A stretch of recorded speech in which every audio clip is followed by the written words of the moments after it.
theyeshiva.net. Welcome, everybody, and thank you so much for joining us here. We are up to Masechta Megillah, Daf Tez Zayin, Amud Aleph, and we're in the middle of a fascinating story.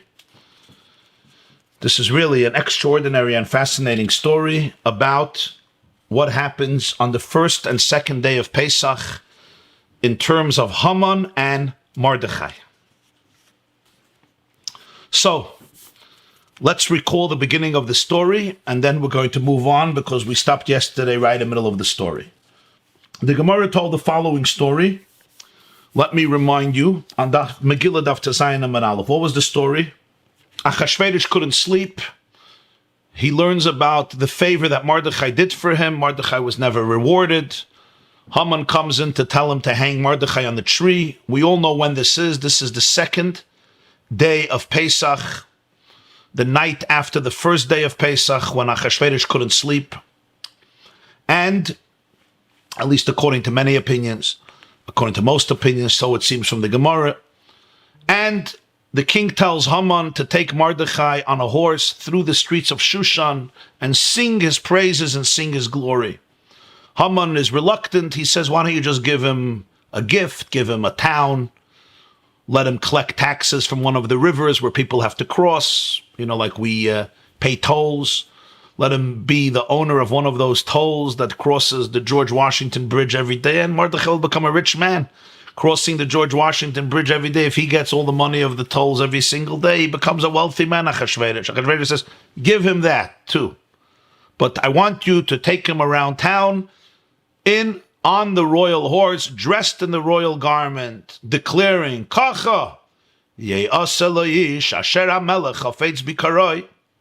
Now, in today's source sheets, if you take a look on the yeshiva.net and you go to Gemarah Tuesday, the source sheets, open up the source sheets, it has the Gemarah that we're going to learn. It also has 2 chapters of Megillah Esther, Perek Vav and Perek Zayin, because we want to see a few of the verses there that are going to become relevant. So I'm going to ask all of you to go to the yeshiva.net, go to Gemarah Tuesday, it should be a banner on top, Gemarah Tuesday morning, and open it up and you'll see on top a source sheet and below it you'll see a PDF. So you could see inside some of the text that we want to focus on. And of course you should have your Gemarah open to Megillah Daf Tezayin Amud Aleph. What happens? What does the Gemarah say? Haman comes to get Mordechai because he needs to give him this ride on the horse. What is Mordechai doing? He's sitting with his students, with the Rabbanon, with the Chachamim, and he's showing them the laws of Kmitza. Machvilu Hilchas Kmitza l'Rabbanon. We explained yesterday, the laws of Kmitza are fascinating. Whenever you brought a meal offering, the Kohen had to take a fistful of flour in his hand and place the flour within the palm of his hand and make like a semi-fist, but the thumb and the pinky would remove all the flour on the sides. What remained was the flour in the under the 3 middle fingers, the second finger, and the third and fourth finger, the thumb and the pinky, would remove all the flour from the side, and he would take this small amount of flour and burn it on the Mizbeach, burn it on the altar. It was equivalent in an animal offering to slaughtering the animal and taking the blood and sprinkling it. Here, obviously, there's no blood, but you take a little bit of the flour away from the rest of the flour. That's like the shechita. And then you take this flour, and what do? You burn it on the altar. It's called Haktorah, Kmitza and Haktorah. And Mordechai was showing this to the rabbis. Now, why was he teaching them? Why was he teaching them this halacha? So take a look in Rashi, the 3rd line on the top, Tezayin Amud Aleph Hilchas Kmitza, Doirish b'inyono shel yom. Mordechai was teaching the halachos of the day. V'shisha aser b'Nisan haya hu yom tnufas ha'omer. This was the 16th day of Nisan, which is soon ahead of us. Haba aleinu v'al kol Yisrael l'toiva v'levracha. Maybe the 16th of Nisan this year, Taka. be celebrated with the Karban Omer in the Beis HaMikdash. So Sfiras Omer will be Min HaTorah according to all of the opinions, not only according to the Rambam, but also according to Tosfos, who holds that today it's B'derabbanan because there's no Karban Omer. It was Tezayin Nissen. Why was it Tezayin Nissen? Because the decree came out on Yud Gimel Nissen. Yud Daled Nissen was the first day of the fast. Tesvav was the second day of the fast. Tezayin was the third day of the fast. Esther went in on Tesvav and she invited the king to the party that night. Haman went home very happy. That night the king couldn't sleep. The next morning Haman came to hang Mordechai on the tree. That's when Achashverosh sent him to take Mordechai on a horse around Shushan. This is Tezayin Nissen, the second day of Pesach, or the first day of Chol Hamoed Pesach. So Mordechai is giving a shir. What is he talking about? Hilchas Kmitza, because in the Beis HaMikdash, 70 years before, this was after the Churban, this is Shushan, there's no Beis HaMikdash. But 70 years earlier, or almost 70 years earlier, what were they doing for hundreds of years? They were bringing the flour of barley flour.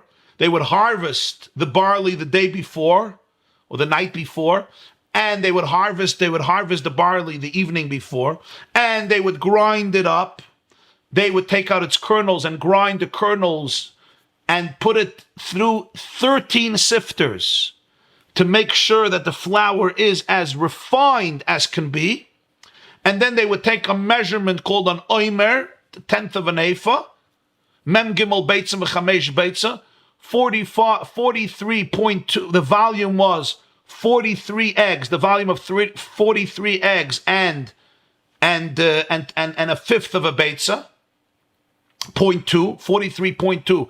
The volume of eggs. That was the amount of flour that they used. And the kohen would do kmitza, burn it on the altar, and most of the flour was then baked, of course, as matzah. It's besides the fact that the Beis HaMikdash was always matzah, but this was Pesach, so certainly it was matzah, and the kohenim would eat it. And then everybody can eat chadash, right? Once this happened in the Beis HaMikdash, everybody can eat the new grain, the new produce, the new grain that grew during the season, during the spring season. I could now go and harvest my wheat and make my own challah, my own bread. Why? Because the Karban Omer was brought. And we start counting with Svartim Lachem Imacharis HaShabbos Miyom Avayachem As Omer Atnufa Sheva Shabbos Tmimis Tiyena, as we say in Parshas Emer. From the day you bring the Karban Omer, you start counting 49 days, and the 50th day is Shavuos. So that's what Mordechai, Rashi says, is teaching the people. That's what he's teaching them. That's what he's teaching the students. What happens? Mordechai sees Haman coming in the middle of the shir, and he's holding the king's horse. So Mordechai says he's going to kill me. So Chevre, go away, so that when he comes to kill me, you won't get executed and murdered in the process. We see from the continuation of the story that they did not leave him. They decided to stay with Mordechai. Now Mordechai was already fasting. Remember, this man was fasting already for more than 2 days. This is the third day. So he's been fasting.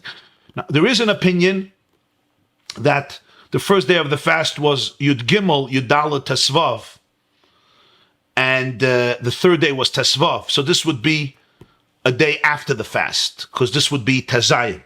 There is such an opinion also in the Medrash. I'm talking about the Shitta of Rashi, who believes from the Gemarah, based on the Gemarah earlier, that it was Yud Daled Tesvav Tezayin. I'm just saying Mordechai was still fasting. What happens now? Mordechai gets up to daven. He puts on his talis, and he gets up to daven. Haman comes, and he sits between the Chachamim. He sits between them. That's how we know they didn't leave, because if they would leave, they wouldn't be there. He couldn't sit between them. He would be sitting alone.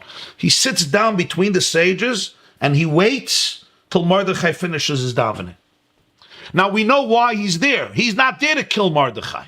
He's there to give glory to Mordechai. But Mordechai doesn't know this. Mordechai thinks he came to murder him. It's appropriate time. You just got the king to agree to murder every Jew. Mordechai is one of the leaders of the Jewish people, if not the leader. He's the guy not bowing down to you. He's the one who you hated all from the beginning.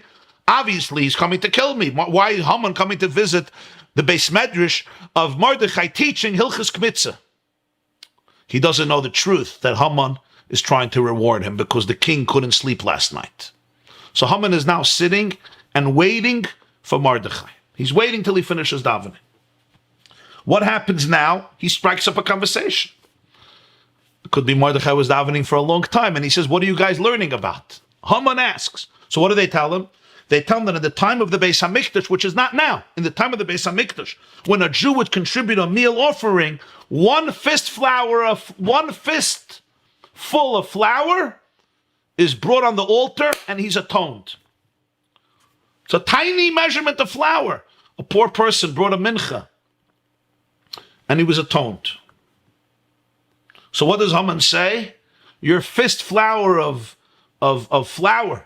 Asa melei kumtzi kimcha ditchu v'dachi asara alfi kikri kaspa didi. Your fist flour. I'm sorry.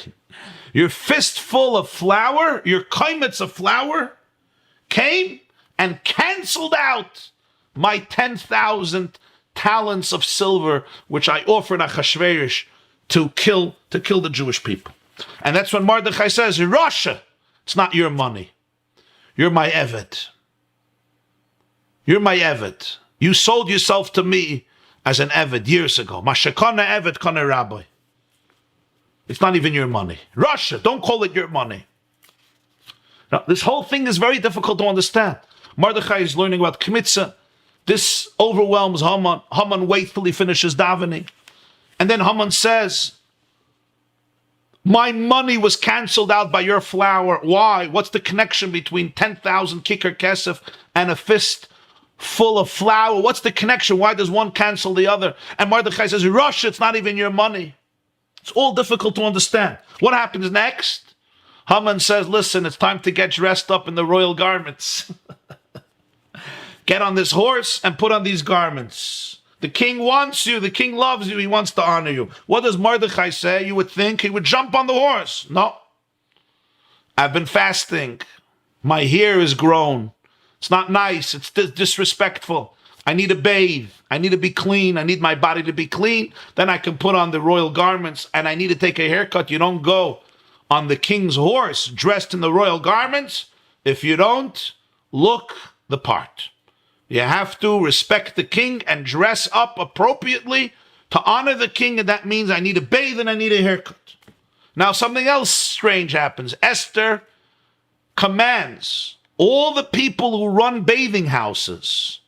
I don't know their name in English. I know in Yiddish they're called beders, but they're called balonim. Balonim they're called. The Gemarah calls them beibane. Beibane are the people who run the batei merchet, the bathing houses, and all the barbers. Yeah. And she tells all of them not to be available. They should all go into hiding. So what happens? Haman himself has to bathe Mordechai. He has to serve him in the bathing house, and he becomes his barber. So now imagine the scene. Haman is now cutting the hair of Mordechai, and in the middle, he's sighing. He's krechzing. And Mordechai says, what's the big deal? Why are you so upset? And he says, look, I'm the most powerful person in the Persian Empire under the king, superior to all the ministers, and what am I now? And now I became your barber, and now I became the person who's schlepping around. I became your shamish in the bathhouse. And what does Mordechai say? Russia. 22 years this man was a barber. Have you not served as the barber of a town called Kartzoin? As the Gemarah says, 22 years he was a barber. Don't groan and moan and sigh and krechts and sob how deep you have fallen, how now you're in the abyss, you came from so high, you were a barber for so many years in Kfar Kartzim. As the Gemarah says, 22 years he was a barber. Mordechai didn't say the number, but the Gemarah says he was a barber for 22 years. Now, this is all a very fascinating story. I mean, Mordechai is really, as they say, carpe diem, seize the day. He's utilizing the moment to really crush Haman. Those who have joined us right now, we're holding the Gemarah to Zion Amud Aleph. Open your source sheets on the yeshiva.net, and you can ask questions. You can go to the yeshiva.net, and you have the source sheets on the Gemarah, and you can also ask your questions. Text them to. You think I'll remember this number by now, right? Text the questions to 845-777-4747, 845-777-4747, 845-777-4747. You can text in all of your questions.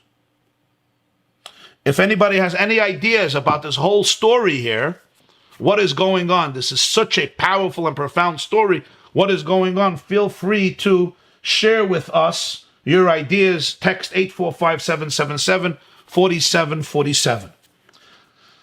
Let's continue inside another few lines till the end of the story.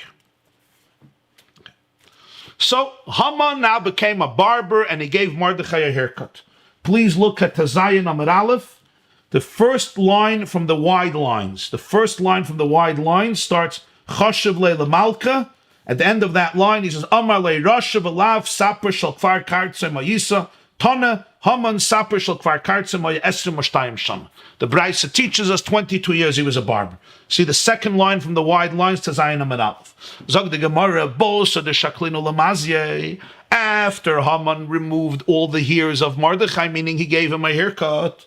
And remember, Haman was a skilled barber, 22 years of experience. Lavshinu lemane. Now Mordechai was fresh and clean. He went to the bathing house. He got a haircut. He was washed up. All's good. Now Haman dresses him up. Lemane.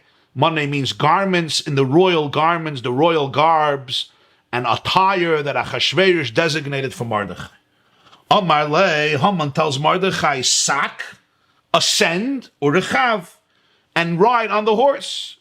Those of you who know about horseback riding, right? You got to get up, you got to jump up on the horse and start riding. Sak, go up, or rechav. Amar le, Mordechai says, lo yechilna. Chenisht, I can't. The khisha cheloi, because my vigor is weak, mimeitan nisa, from the days of fasting. Chisha means weak, kachash. Cheloi is my vigor, my koyach, my strength. Mimeitan nisa, from the days of fasting. Remember, Haman has been fasting with the Jewish people in Shushan already on the third day. The man is very, very weak. Even according to the opinion that the fast was started earlier, and that day already was after the fast, it could be Mordechai himself added. Maybe he ate at night and he fasted the next day as well. Or he was just generally weak from fasting for 2.5 days. So he can't get up on the horse. I don't have strength. I don't have strength to jump up, to leap on the horse. Gachin v'salik. Now Haman is desperate. He needs Mordechai to do this. So Gachin means Haman bends down. He bends down. V'salik, and Mordechai ascends on top of Haman. He goes on Haman to be able to get onto the horse. Kisalik, when Mordechai went up on Haman to go on the horse, Bo'at Bey. Mordechai gave Haman a kick, a brick. He gave him a strong kick. Amalei. Haman tells Mordechai, like Sivlechu. Does it not say in your books? You see, Haman knew a little bit.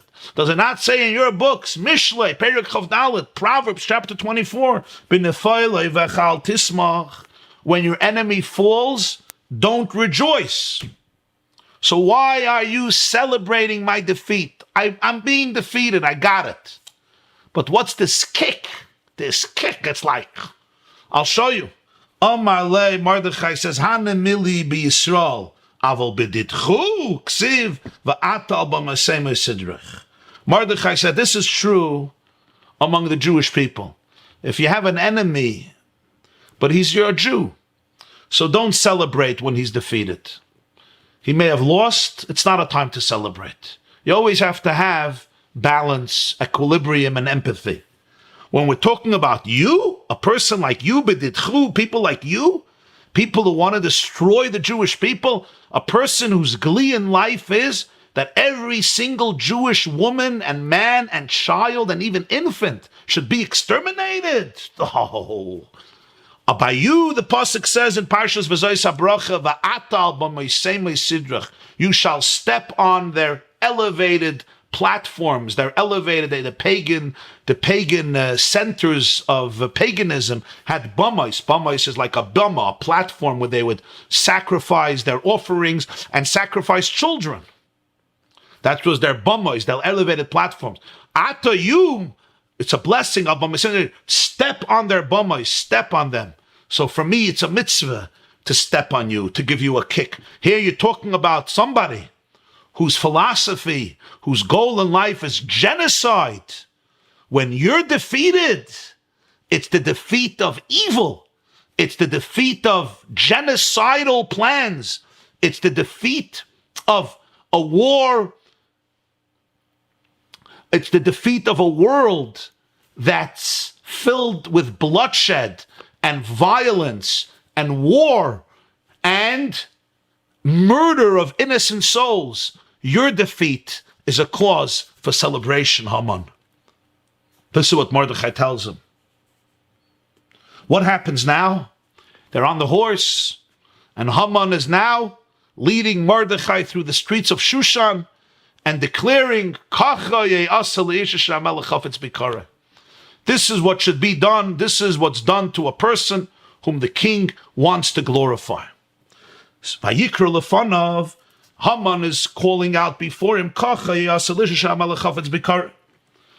Gemarah, ki avanakid va'azil b'shvila debei Haman. When Haman led Mordechai on the horse, in the street where Haman's house was, shvila means the path, the street. Debei is the house. When they went through the road, the street where the house of Haman was, Chazise brate, his daughter saw him. The kaima igra, she was standing on the roof. Igra is a roof. She was standing on the rooftop of her home, and it was a day of spring. This is Pesach. Probably it was a beautiful weather in Iran, and she was on the roof of her home, and she was watching the scene as Haman, her father, is now passing through the road, the street, where the house is. Savra, she thinks to herself, Haide rochiv avua v'haide mazki kamei Mordechai. She sees somebody's dressed in royal garments. She sees the royal horse. She's certain that the one who's riding on the horse is her father, Haman. Haman himself was certain that the king wants to honor him. So she's certain. Now she knew about the king. Her father was the closest man to the king. So she knew this is the royal horse, this is the royal garment. She is obvious. She's certain that it's her father who's riding on the horse, and the one who's leading him is Mordechai. She knows what her father did last night in the house. His opinion about Mordechai, what he was trying to do with Mordechai, what he wanted to do and how he wanted to get rid of Mordechai. Certainly, her father is on the horse, and Mordechai is leading her father. Shokla atzitza de beis hakisei. So she takes the atzitza of the beis hakisei. What's atzitza of beis hakisei? Rashi says atzitz is clay cheres. It's a clay pot. It's an earthenware vessel from the beis hakisei, which means it was used for human fertilizer, for humans moving their bowels, defecating, urine, excrement, etc. This is called atzitza, the earthenware vessel, the beis hakisei, which was used in the beis hakisei in the house of the cheer, meaning in the room where people tend to their physical needs. So you can understand the content that filled this large atzitz, this large earthenware vessel, which was filled with filth. Ushedise areisha davua. And she poured out the earthenware vessel, so its content she poured on the head of her father. Of course, she doesn't know it's her father. She thinks it's Mordechai. Dali eine. He lifts up his eyes. Now, the literal interpretation is, I guess, the dirt fell on Haman. So Dali eine, he lifts up his eyes. The Gemarah doesn't say clearly he lifted up his eyes because he suddenly felt, a cesspool descending on his head or a sewage system descending on his head. But it says he lifts up his eyes, apparently to see what happened, who did this to him. When it rains, it pours. And she sees that it's her father. Literally, I would explain that when he lifts up his eyes to look up, so she gets to see it's her father. She didn't see before that it's her father. So what happens? She's horrified. Nafla me'igr la'ara. She falls from the roof all the way to the ground. Umesa, and she died. She fell. Now it could be she jumped from shame and horror, or the hysteria, the panic, the fear, the dread would just overwhelm her, and she just fell. She was at the tip of the roof. She wanted to pour it on Mordechai, and she fell nafla. But she was gone. V'hainu diksiv, now we'll understand the fascinating words of the Megillah. The Megillah tells us in chapter 6, Vayashav Mordechai al Shar HaMelech. After this whole event, and if you'll open up your Megillah in the source sheets on the yeshiva.net, you have the Gemarah and you have the Megillah. I just want you to see the words because you'll appreciate it much more. After this whole event, most are going to open it up. I have a Megillah here. It's Megillah, it should be Perek Vav, towards the end. Megillah chapter 6. So, verse 11, Haman brings him through the streets of Shushan. What happens in 12 Yud Beis? Vayashav Mordechai al Shar HaMelech, v'Haman nitchaf al Beisei Avel v'Chafurish. Mordechai returned to the gate of the king, and Haman was pushed to his home, grieving, Avel mourning, v'Chafurish, and his head covered in filth, or his head covered. What does this mean? He returned home Avel v'Chafurish. So Chafurish means his head was covered because he was covered in filth, because of what his daughter did. What's Avel? He returns in grief. So usually we learn it, he was just very sad. He was in grief. But the Gemarah says, let me explain to you this pasuk. Mordechai returned to the gate and Haman went home. Haman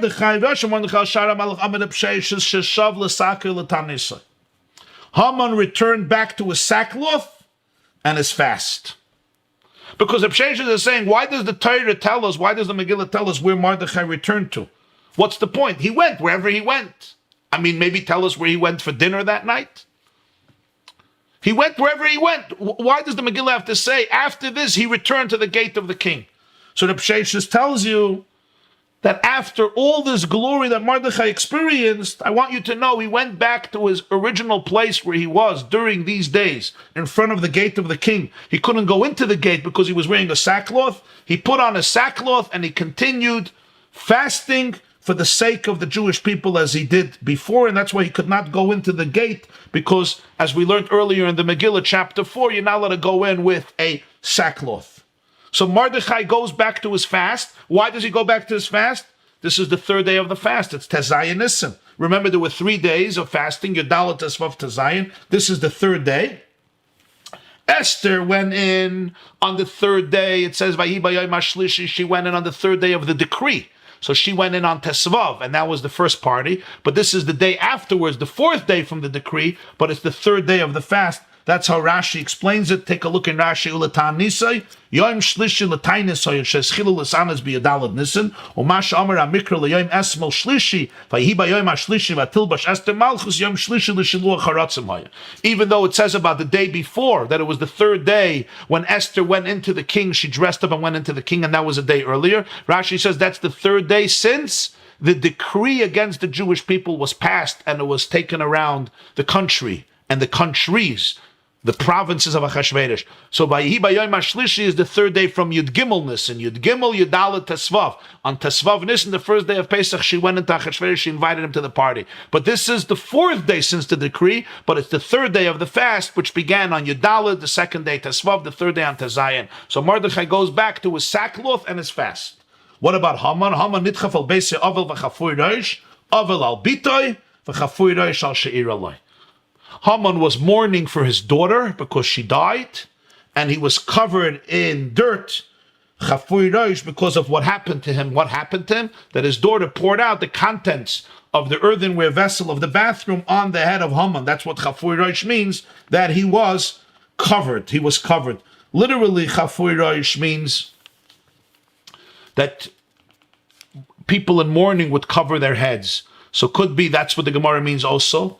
Avel v'Chafui Rosh, Avel because of his daughter, and Chafui Rosh because of what happened with the death of the daughter. But probably Chafui Rosh means, Pashat, he was covered with the dirt and the filth and the excrement that his daughter poured on him when he was leading Mordechai through the street near his home.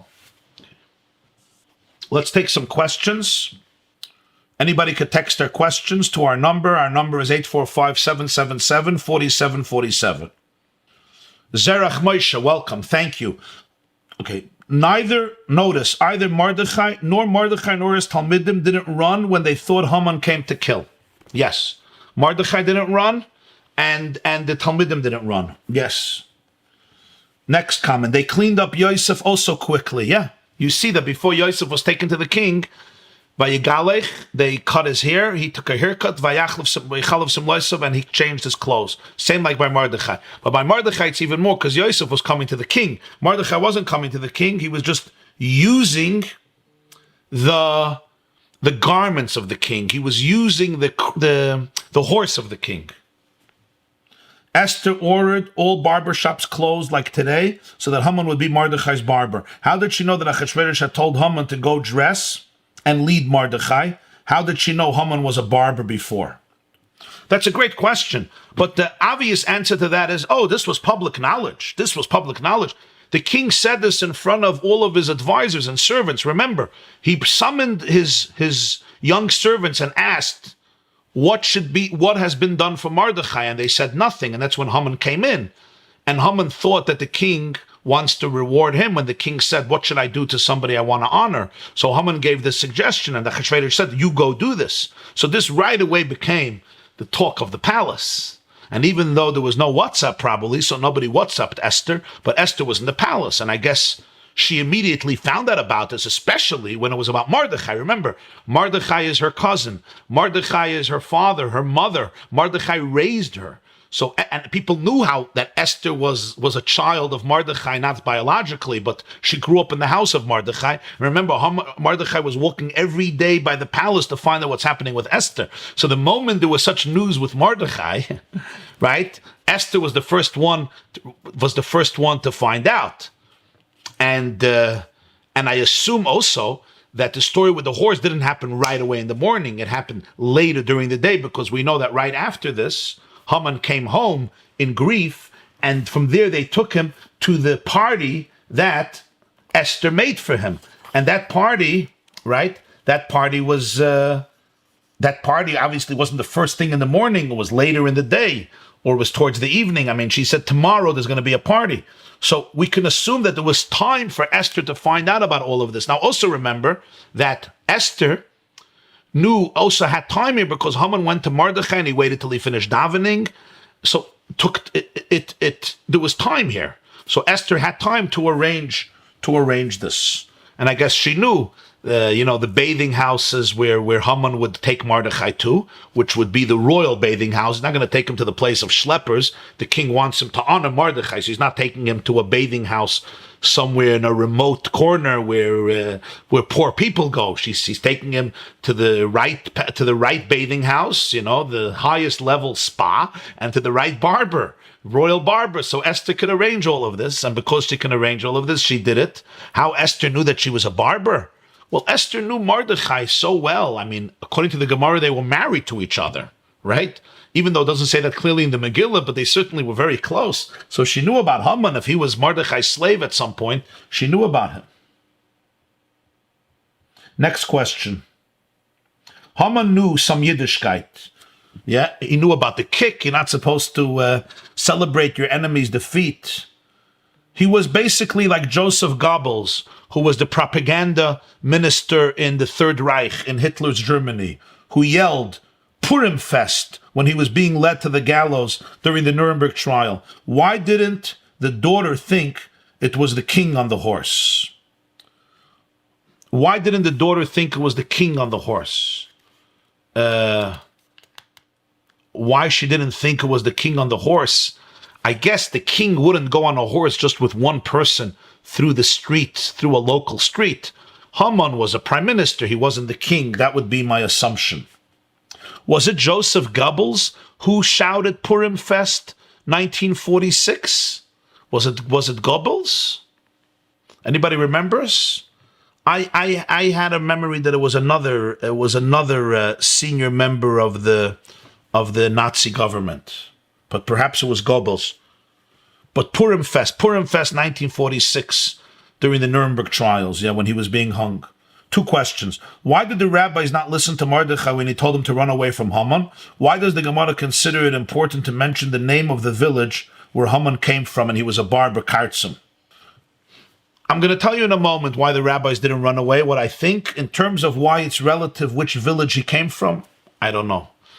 I mean, they are quoting Mordechai, and Mordechai did said, you were the Russia. Don't make yourself bigger than you are. You were the barber in Kartzim for 22 years. So Mordechai did mention to him, you were the barber of Kartzim. Those were the words, and we're quoting the words. A question by 11-year-old Levik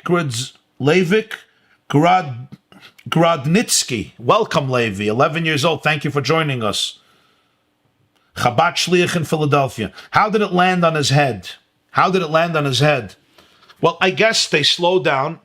I assume Haman was leading the horse very slowly, because the point was not just a horseback ride a horse ride for Mordechai. The point was to demonstrate his glory to the whole city. So my assumption is that Mordechai was going very slow on the horse. So therefore, with a little aim, maybe you could have also reached it. I think with a little aim that would have worked. Okay, now let's address this story for a few moments and try to understand what is going on here.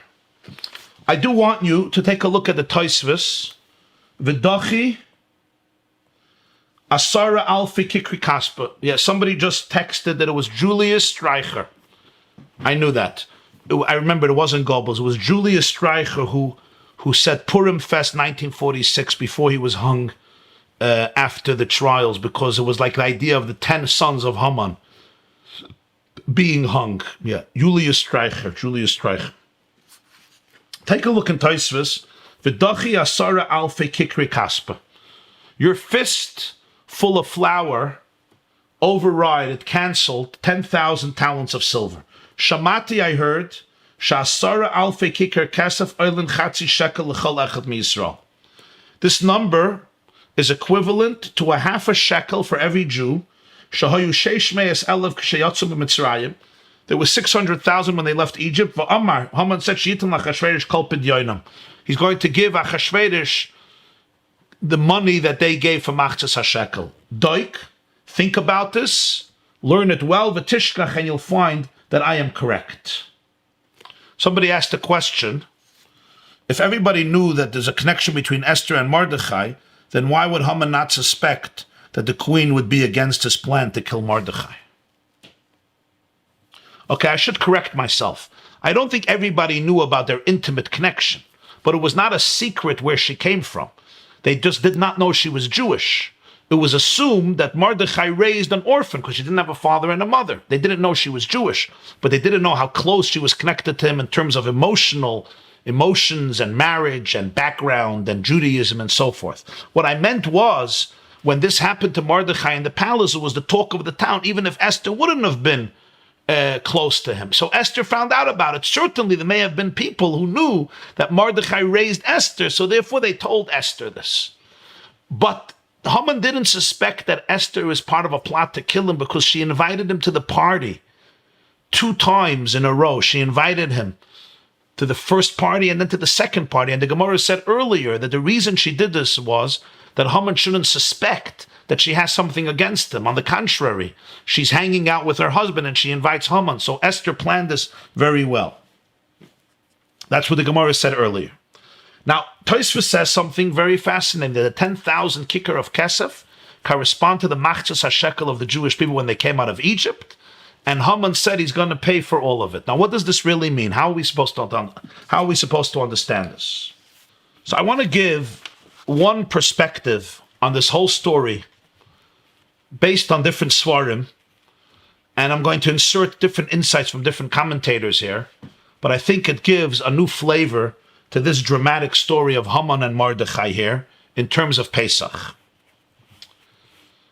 You can ask a question. If you were Mordechai that day, what would you teach the sages? What would you be teaching the sages? You may be teaching the sages something that's relevant to the time.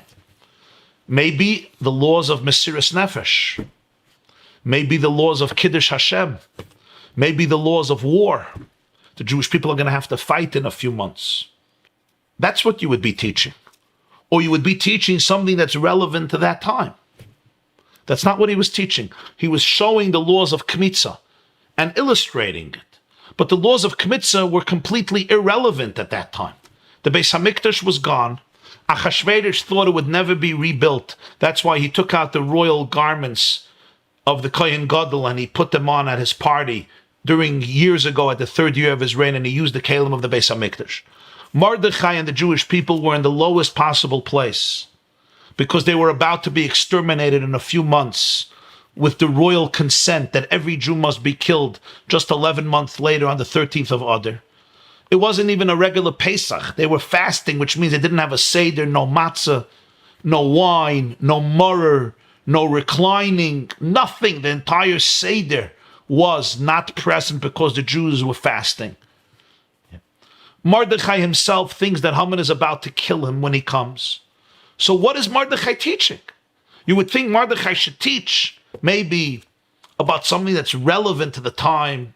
Maybe he should teach about tefillah, about death, about the soul being eternal, again, about war, about Kiddush Hashem. No. Mordechai is teaching the halachas of a carbon oimer that frankly are irrelevant practically because there's no Beis HaMikdash. Why is Mordechai doing that? But this reflects the Weltanschauung of a Jew. It tells you how a Jew thinks. Mordechai knew that the Jewish people were in a very difficult crisis. He's the one who was wearing a sack. He's the one who was wearing ashes. He is the one who sent Esther to speak to the king, and he's the one who implemented the 3-day fast, gathering all the Jews of Shushan to pray and to fast for 3 days. He was not naive. Mordechai Yada is Kol HaShanasa. He was crying and screaming and sobbing because of the decree of the Jewish people and put ashes on his head as a sign of mourning and grief. But never for a moment did Mordechai lose sight of this eternal story of the Jewish people. As he told Esther, Revach v'atzola yamad laYehudim b'makam acher. The Jewish people will be saved one way or another. The question is if Esther, if you will fulfill your mission. It comes to Zayin Nissen. Mordechai was living in his mind in the world of carbon oimer. In the time of the Beis HaMikdash, Jews would bring a carbon. This is what he was teaching the Rabbanan. Why are you learning it? The answer is, number one, when you can't do it, you learn about it. And by learning about it, it's like you did it. And number two, any moment, a geula could come and a Beis HaMikdash is rebuilt and we have to know the carbon oimer. Mordechai lives in a world of eternity, never gets sucked in to the temporary moment of crisis, even if it seems so overwhelming. Mordechai knows that the story of history is far beyond what we could see with our eyes. Mordechai knows that Netzach Yisrael lo yishakev v'lo yinochem, that the eternity of the Jewish people will never be compromised. Mordechai knows that Galus is part of a journey towards Geula. Our story is not over, and even in the greatest moment of crisis, never ever loses hope, never ever loses faith, never loses trust, and never for a moment detaches himself from the glorious story of the Jewish people that stretches from Sinai all the way till Mashiach. So now it's Pesach. We're going to celebrate the carbon oimer. We're fasting. We're fasting. It's a time to pray. It's a time for tshuva. But Mordechai will teach them the halachas of Kmitza because Judaism is alive. And not only Judaism of Galus, the Judaism of Geula is alive. It's alive as much as it can be alive under these circumstances. Haman comes in. Mordechai says he's here to kill me. You guys leave. The Gemarah doesn't say it clearly, but apparently none of them left. They wanted to stay. The Medrash says that Mordechai gathered also 22,000 Jews and he learned with them. And Haman came to kill them. And they said, Haman came to kill Mordechai and he said, run. And the children said, we're going to stay with you, bein lechai and bein lemavis. We're not going to leave go of Mordechai. This is apparently what happens here also. The Rabbanan felt they will do anything, but they're not going to leave Mordechai. For them, leaving Mordechai would be worse than death.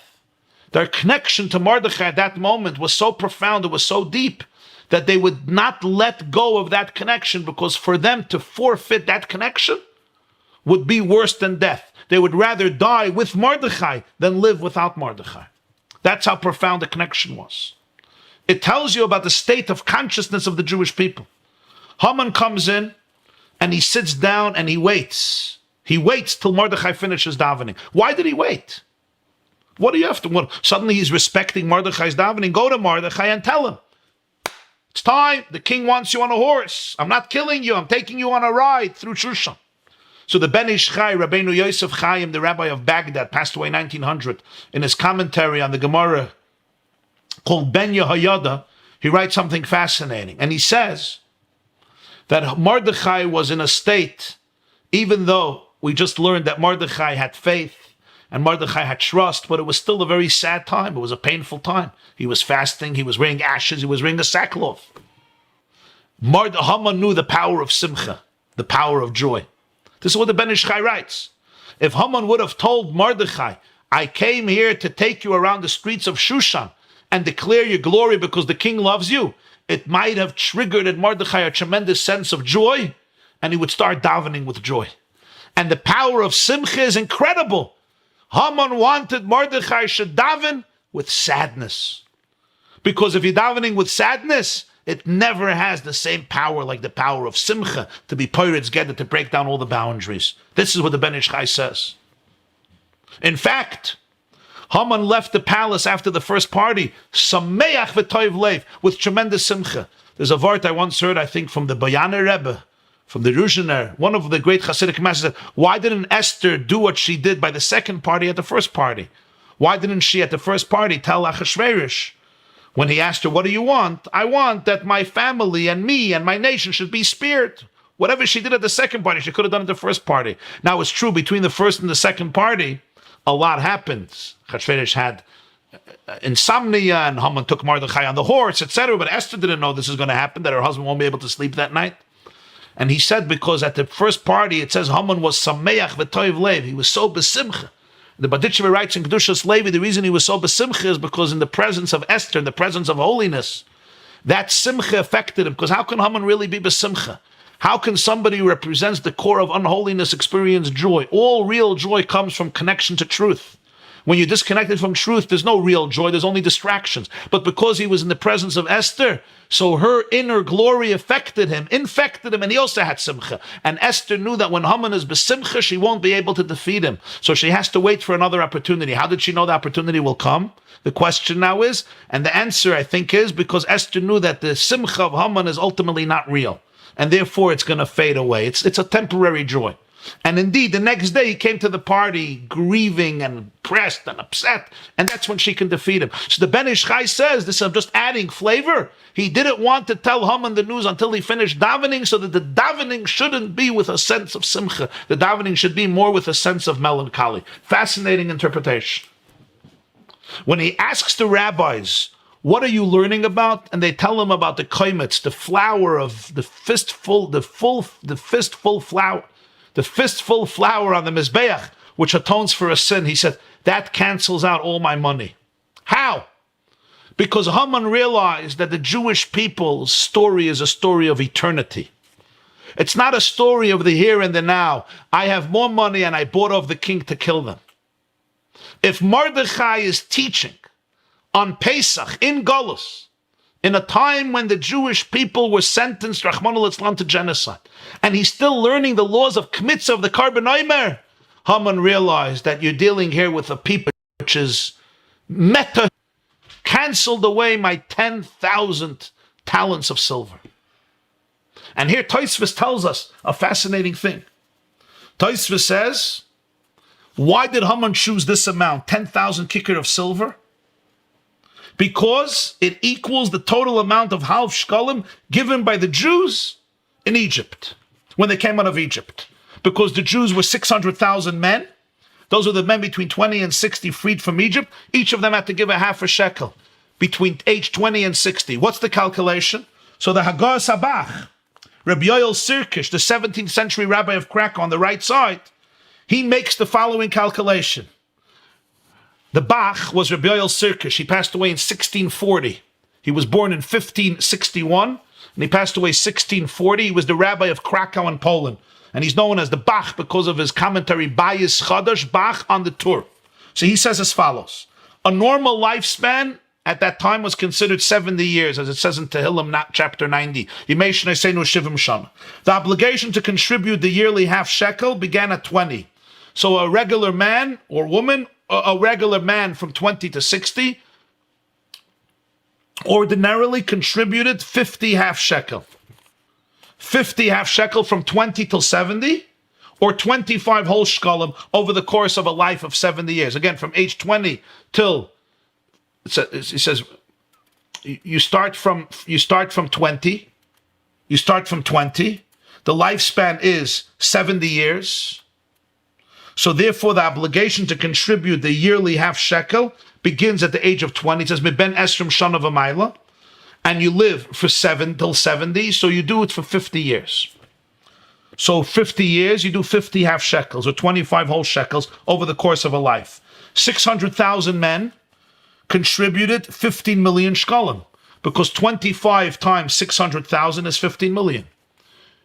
You're doing it over 50 years, each year a half a shekel. In whole shekalim, it's 25. You're doing it for how long?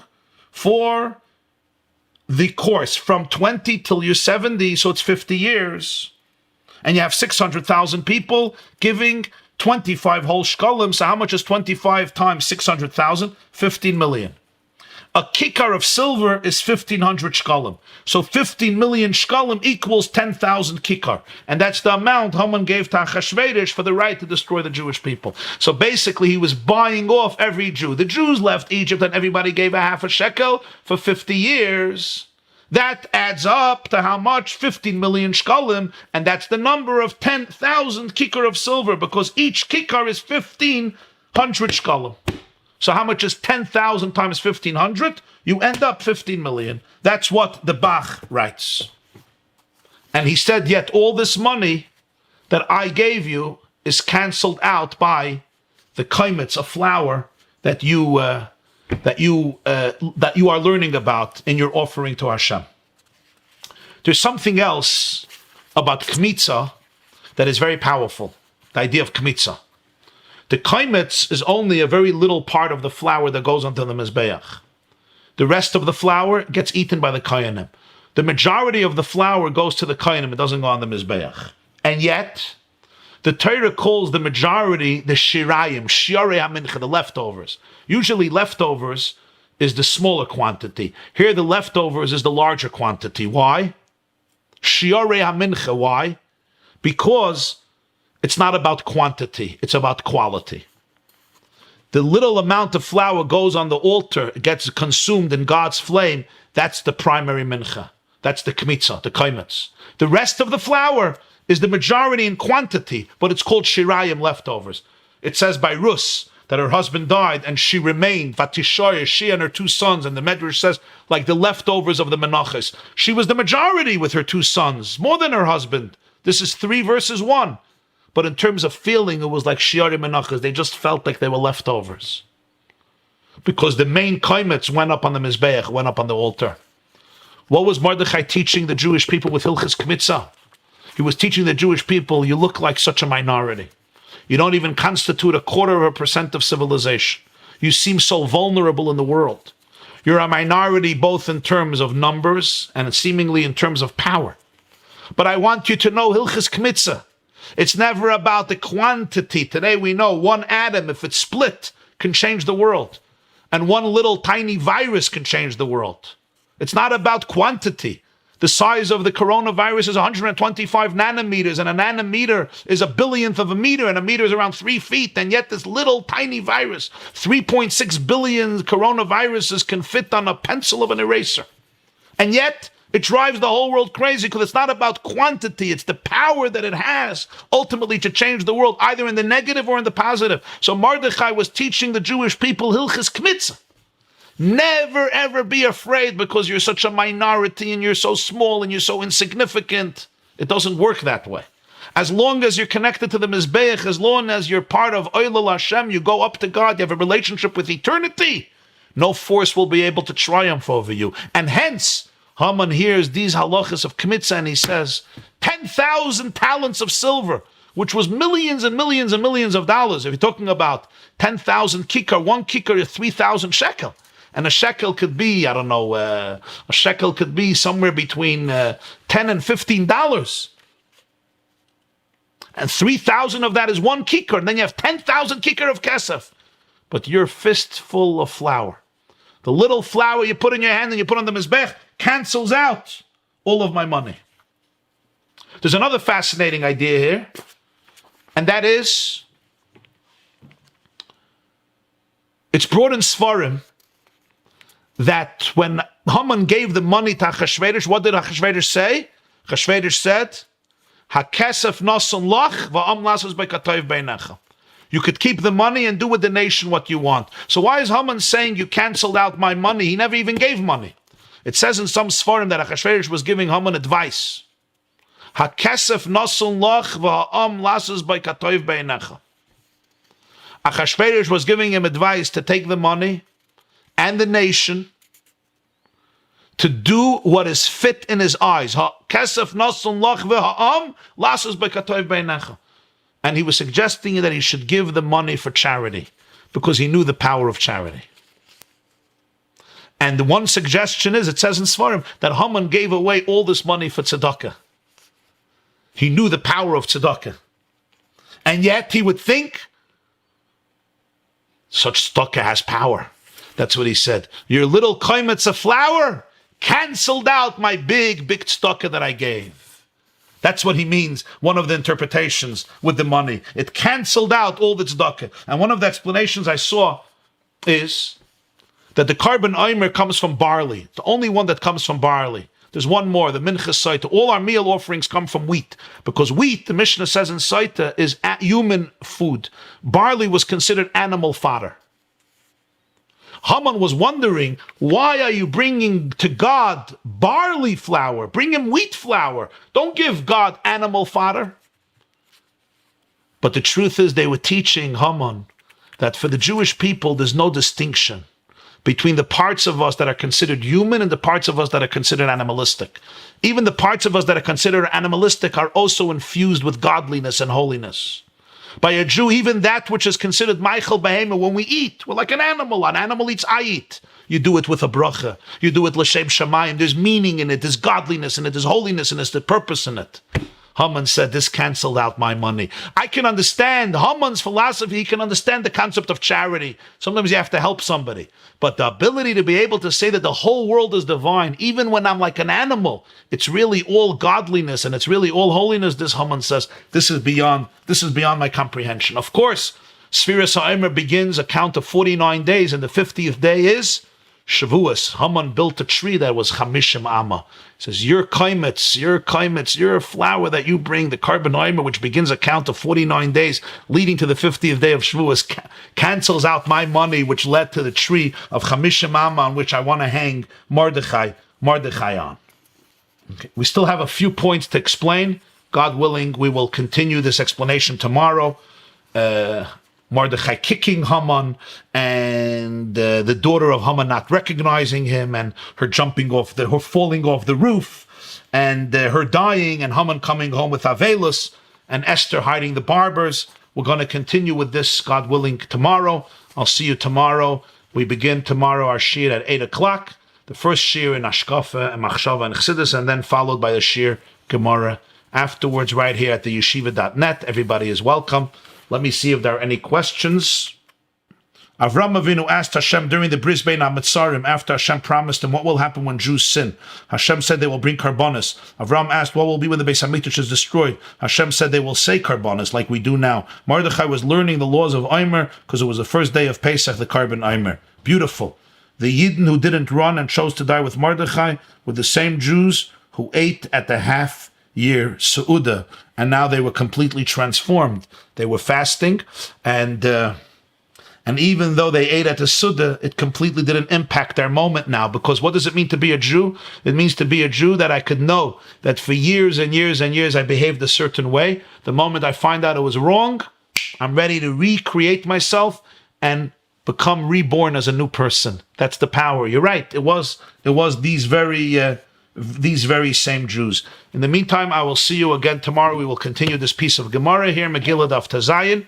I bless you all with a beautiful, inspiring, meaningful, and healthy day. Thursday afternoon, 4 o'clock, we're going to have right here on the yeshiva.net a special children's program. Children will be able to ask all the questions they would like. They can even ask questions beforehand.